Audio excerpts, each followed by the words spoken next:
Olá, meus amados irmãos e irmãs em Cristo, vamos continuar com a parte 2 da nossa aula de hoje, da lição 9, onde Lucas retrata o Filho do Homem escatológico. Vamos relembrar o nosso texto áureo, que está em Lucas 21, 27. E então verão vir o Filho do Homem numa nuvem com poder e grande glória. Tópico 2 da nossa lição diz o Filho do Homem nas Escrituras. O livro em que encontramos a maior incidência da expressão Filho do Homem no Antigo Testamento é Ezequiel. Tem mais de 90 ocorrências, sempre destacando a natureza humana do profeta que está sendo usado por Deus. Porém, também a encontramos em outros tomos, tais como Números, Jó, Salmo, Isaías e Daniel, dentre outros. No Novo Testamento, na versão da Almeida Renovada, o termo aparece em Mateus 32 vezes, em Marcos 14 vezes, em Lucas 26 vezes e em João 12 vezes. Atos e Hebreus, uma vez em cada livro, e Apocalipse, 2 vezes. Nas Escrituras, pode-se classificar a expressão Filho do Homem, em referência direta a Jesus, em 3 categorias distintas. Em Daniel, ele é profetizado. Nos Evangelhos, ele está a serviço dos homens, morre e ressuscita. E em Apocalipse, ele é glorificado e governa. Em Daniel 7, do 13 ao 14, temos a mais significativa ocorrência da expressão Filho do Homem no Antigo Testamento. Está escrito: Eu estava olhando nas minhas visões da noite, e eis que vinha nas nuvens do céu como o Filho do Homem, e dirigiu-se ao ancião de dias, e o fizeram chegar até ele.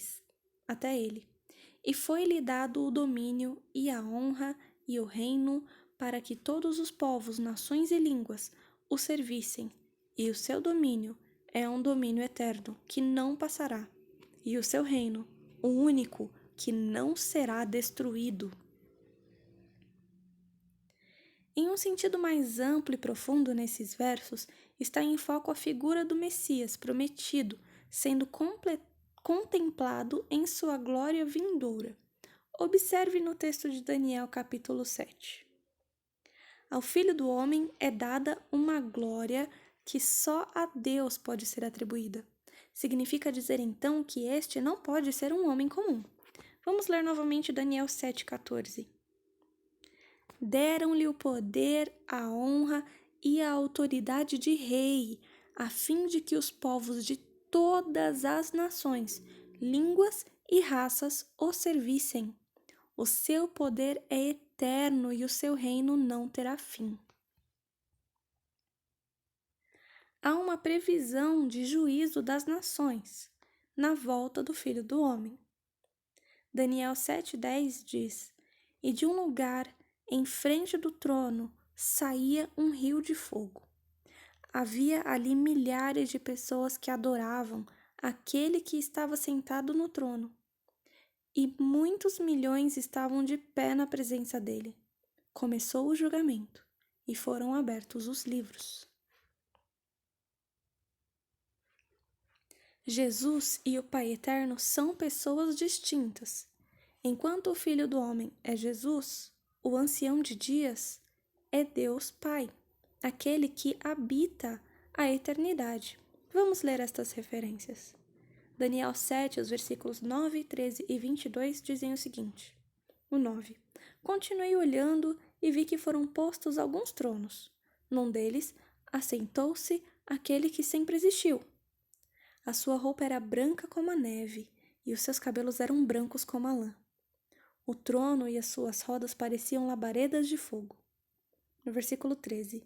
Na mesma visão que tive naquela noite, vi um ser parecido com um homem que via entre as nuvens do céu.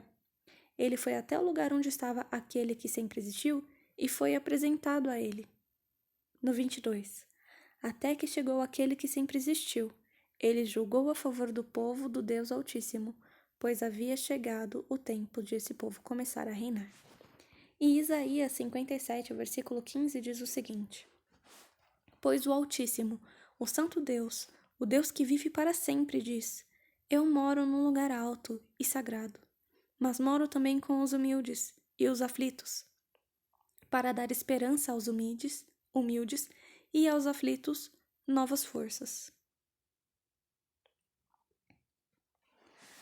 O Filho do Homem recebendo o reino, conforme está escrito: os reinos do mundo vieram a ser do nosso Senhor e do seu Cristo, e ele reinará para todo o sempre. Que está escrito em Apocalipse 11, versículo 15, parte B. O Filho do Homem nos Evangelhos. A revelação do Filho do Homem nos Evangelhos pode ser separada em dois tempos distintos, antes e depois do evento ocorrido em Cesareia de Filipe. Vamos ler o que ocorreu. Em Lucas 9, dos versículos 18 ao 22. Certa vez, Jesus estava sozinho, orando, e os discípulos chegaram perto dele. Então ele perguntou: quem o povo diz que eu sou? Eles responderam: alguns dizem que o Senhor é João Batista, outros que é Elias, e outros que é um dos profetas antigos que ressuscitou. E vocês? Quem vocês dizem que eu sou? Perguntou Jesus. Pedro respondeu: o Messias que Deus enviou. Então Jesus proibiu os discípulos de contarem isso a qualquer pessoa e continuou: o Filho do Homem terá de sofrer muito. Ele será rejeitado pelos líderes judeus, pelos chefes dos sacerdotes e pelos mestres da lei. Será morto e no terceiro dia será ressuscitado. O reconhecimento e a confissão de Pedro a respeito de Jesus naquela cidade marcam um ponto de mudança em seu ministério, com uma nova direção na autorrevelação de Cristo aos seus discípulos. Antes de Cesareia de Filipe, o Messias só dizia a respeito de si mesmo que era o Filho do Homem terreno. Vamos ler Lucas 5:24. Pois vou mostrar a vocês que eu, o Filho do Homem, tenho poder na terra para perdoar pecados. Então disse ao paralítico: eu digo a você, levante-se, pegue a sua cama e vá para casa. Depois do evento de Cesareia de Filipe, são inseridas em suas mensagens duas novas observações. O Filho do Homem deveria ser rejeitado por alguns, sofrer e morrer, porém ao terceiro dia ressuscitaria. E posteriormente viria como o Filho do Homem escatológico para julgar e governar no reino de Deus. Vamos ler esta referência, Lucas 22, versículos 29, 30 e do 67 ao 69. Versículo 29. Por isso, assim como o meu Pai me deu o direito de governar, eu também dou o mesmo direito a vocês. Vocês vão comer e beber à minha mesa, no meu reino, e sentarão em tronos para julgar as 12 tribos de Israel. Versículo 67. Então lhe disseram: diga para nós se você é o Messias. E ele respondeu: se eu disser que sim, vocês não vão acreditar. E se eu fizer uma pergunta, vocês não vão responder. Mas de agora em diante, o Filho do Homem se sentará do lado direito do Deus Todo-Poderoso. O Filho do Homem no Apocalipse. João, no livro de Apocalipse, mostra-nos o Filho do Homem como mediador da sua igreja. E no meio dos 7 castiçais, um semelhante ao Filho do Homem, vestido até aos pés de uma veste comprida e cingido pelo peito com um cinto de ouro. Está escrito em Apocalipse 1:13. As vestes nesse texto remetem às vestes sacerdotais do Antigo Testamento, que é detalhada em Êxodo, capítulo 28, dos versículos 4 a 29. E os 7 castiçais representam as 7 igrejas da Ásia, que estão representadas em Apocalipse no capítulo 1, versículo 20. O fato de o Filho do Homem estar no meio dos 7 castiçais revela-nos sua presença na igreja, sua proteção à igreja e sua orientação e supervisão constantes. Ambos os elementos juntos aludem ao Filho do Homem, o sumo sacerdote da igreja que está nos céus perante Deus. Vamos ler Hebreus 4, do versículo 14 ao versículo 16. Portanto, fiquemos firmes na fé que anunciamos, pois temos um grande sacerdote poderoso, Jesus, o Filho de Deus, o qual entrou na própria presença de Deus. O nosso grande sacerdote não é como aqueles que não são capazes de compreender as nossas fraquezas. Pelo contrário, temos um grande sacerdote que foi tentado do mesmo modo que nós, mas não pecou. Por isso, tenhamos confiança e cheguemos perto do trono divino, onde está a graça de Deus. Ali receberemos misericórdia e encontraremos graça sempre que precisarmos de ajuda. Mediador e juiz. Em Apocalipse 14:14, diz assim: E olhei, e eis uma nuvem branca, e assentado sobre a nuvem um semelhante ao Filho do Homem, que tinha sobre a cabeça uma coroa de ouro, e na mão uma foice aguda. 3 elementos reafirmam que o Filho do Homem é o mediador da igreja e também o juiz de toda a humanidade. São eles: nuvem branca. Ela revela a pureza de sua justiça. Coroa de ouro. Ela aponta a sua majestade. E a foice aguda revela que a vida de todos os homens está em suas mãos.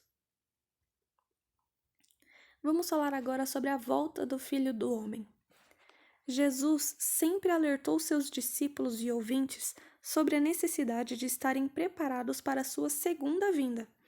A fim de ressaltar a gravidade desse alerta, Jesus usou 2 gerações como referência: a de Noé, que foi destruída pelas águas do dilúvio, e a de Ló, que foi destruída pelo fogo que desceu dos céus sobre Sodoma e Gomorra.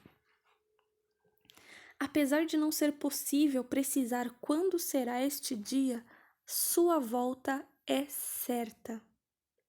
Em Lucas 12:40 está escrito: Vocês também fiquem alertas, porque o Filho do Homem vai chegar quando não estiverem esperando. Será um momento de displicência espiritual. Ao comparar sua segunda vida com os dias de Ló e de Noé, o Filho do Homem chama a atenção para 2 gerações que não atentaram para as oportunidades de salvação. Os contemporâneos de Noé e Ló envolviam-se com suas necessidades terrenas e esqueciam-se das espirituais. Não por outra razão, a mulher de Ló, momentaneamente, pareceu obedecer à ordem divina, para, em seguida, virar-se em direção a Sodoma e Gomorra, chamando para si o juízo imediato dos céus. Seu corpo saiu da cidade, mas seu coração ainda estava preso às coisas que estavam lá. Jesus usou o mesmo tom de advertência para descrever o seu retorno como Filho do Homem vitorioso. A humanidade estará envolvida com as suas demandas momentâneas e terrenas, porém com o coração completamente displicente ao reino dos céus. Em Lucas 17:30-36 está escrito: Assim será o dia em que o homem aparecer. Aí, quem estiver em cima da sua casa, no terraço, desça e fuja logo, e não perca tempo entrando na casa para pegar suas coisas. E quem estiver no campo, não volte para casa. Lembrem-se da mulher de Ló. A pessoa que procura os seus próprios interesses nunca terá a vida eterna, mas quem esquece a si mesmo terá a vida verdadeira.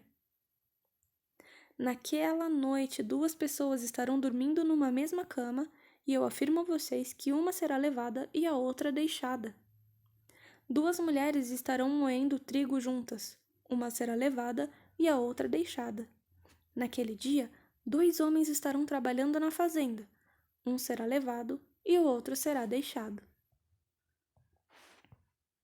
A volta do Filho do Homem será célere, que significa veloz. O Filho do Homem comparou a sua segunda vinda à de um relâmpago que ilumina os céus, ou seja, a um fenômeno que acontece de maneira inesperada e repentina. Lucas 17:24 está escrito: Porque assim como o relâmpago brilha de uma ponta do céu até outra, assim será no dia em que o Filho do Homem vier. Em outras palavras, significa dizer que não haverá tempo adequado para o preparo. devido à celeridade, ou seja, à velocidade, com que os eventos sucederão. Merece destaque neste tópico a observância às zonas horárias do planeta. O Filho do Homem afirmou e Lucas registrou que a segunda vinda se dará para uns durante a noite. Naquela noite estarão 2 numa cama, um será levado e outro não, e para outros durante o dia. 2 estarão juntas, moendo, uma será levada, a outra não. 2 estarão no campo, um será levado e outro não. Isto deve fazer-nos lembrar da necessidade de vigilância diuturna, tanto de dia quanto de noite, e do nosso devido preparo espiritual. Com o avanço tecnológico, foi possível documentar com câmeras ultrassensíveis detalhes da formação de um raio que atingiu o solo a impressionante velocidade de 1.980 km por segundo. Esta velocidade é suficiente para cruzar em menos de um segundo os 1.962 quilômetros que separam as cidades de São Paulo e Salvador. A volta do Filho do Homem também será gloriosa. O Filho do Homem, no grande dia, virá com poder e grande glória, acompanhado por miríades de anjos para resgatar sua igreja. Vamos ler 1 Tessalonicenses, capítulo 4, versículos 16 e 17.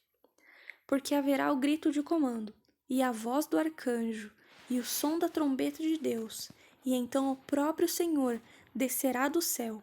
Aqueles que morreram crendo em Cristo ressuscitarão primeiro. Então nós, os que estivermos vivos, seremos levados nas nuvens, junto com eles, para nos encontrarmos com o Senhor no ar. E assim ficaremos para sempre com o Senhor.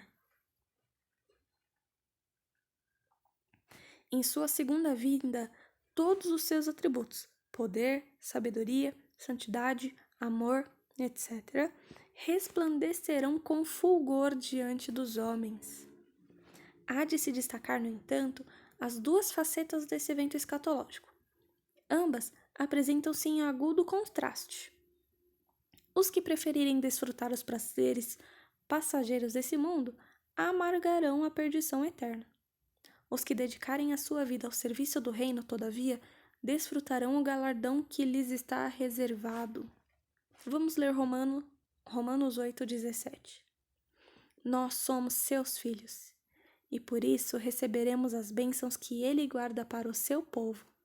E também receberemos com Cristo aquilo que Deus tem guardado para ele, porque se tomamos parte no sofrimento de Cristo, também tomaremos parte na sua glória.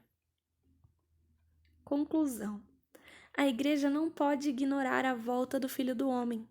A cada segundo que passa, aproxima-se o dia em que com ele estaremos na eternidade.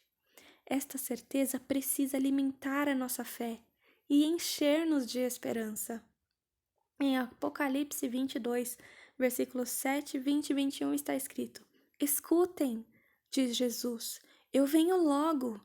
Felizes os que obedecem às palavras proféticas desse livro.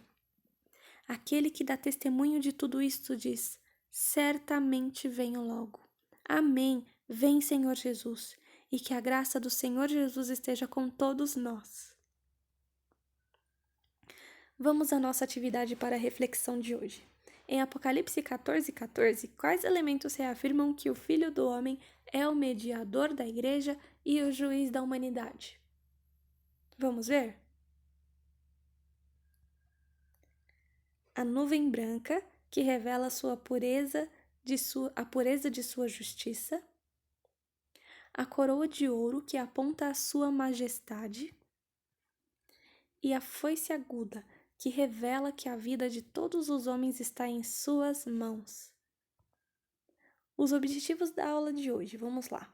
Esperamos que ao término deste estudo bíblico, cada um dos nossos irmãos e irmãs em Cristo Jesus venham entender as razões de Jesus ter se declarado filho do homem. Considerar a volta de Jesus como uma realidade iminente. E conscientizar-se da necessidade de estar preparado para a volta do Filho do Homem. Deus abençoe e os capacite ainda mais com sabedoria e graça para um melhor e perfeito entendimento da Palavra de Deus. Estes são os subsídios para o estudo diário dessa semana. Até a próxima aula. Deus abençoe.